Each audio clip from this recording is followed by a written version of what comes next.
Mr. Avinash Kumar, Account Manager, Sales and Marketing, Chemanol.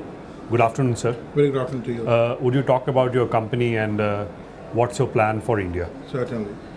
Company is known by Chemanol, the factory of methanol chemical company. We are in Saudi Arabia for the past 25 years plus. And we started with formaldehyde and its derivatives. And in the another 1 year time or 10 years down the line, we started with methanol and its derivatives. As if now we are a public listed company on Tadawul, which is the kind of what we have for the Indian, what do you call that, stock exchange.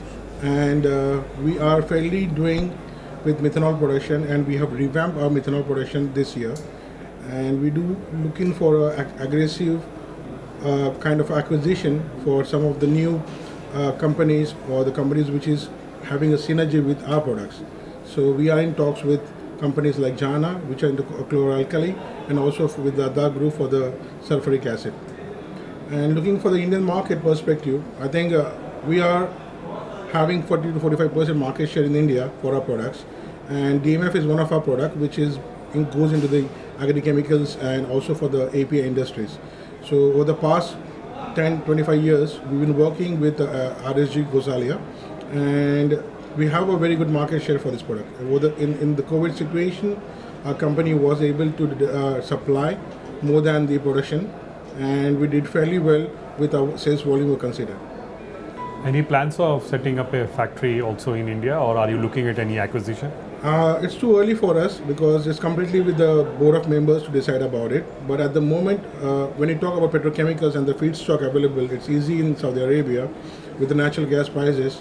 If you compare with the other part of the world, it's much way better as compared to the other.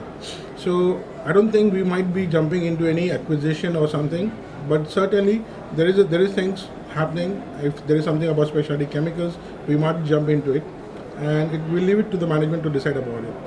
And how are you planning to increase your, say, market share or revenue from India? See, for us, it has always been a win-win situation in a way, like whomever we work with, either your distributing partners, it's something we looking for a long-term relationship rather than having a short-term relationship. And we have a renowned distributing agents like RSG Gozalias.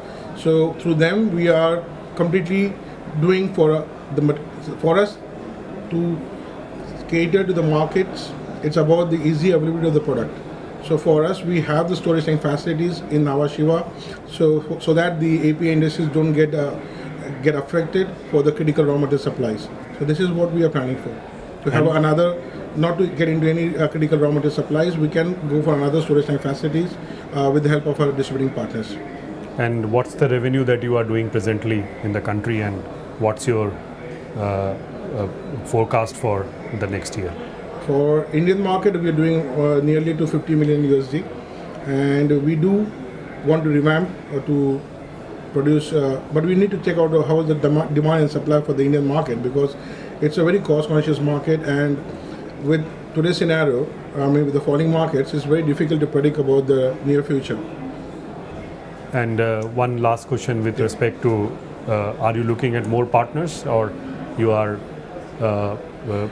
satisfied with your existing No, partner? in a way, we do want to reach to the direct end users. And some for this, like the pharmaceutical industries, the big names we talk about, Aurobindo or SRF or even Hatros, they do want to get in touch with the direct manufacturers. So we cater one segment of that, the big time end users directly with the Chemanol, and to cater to the traders, the small time traders, we cater through the distributing partners. As you know, we don't think we are looking for another distributing partners, but rather we like to have a direct reach with the end users.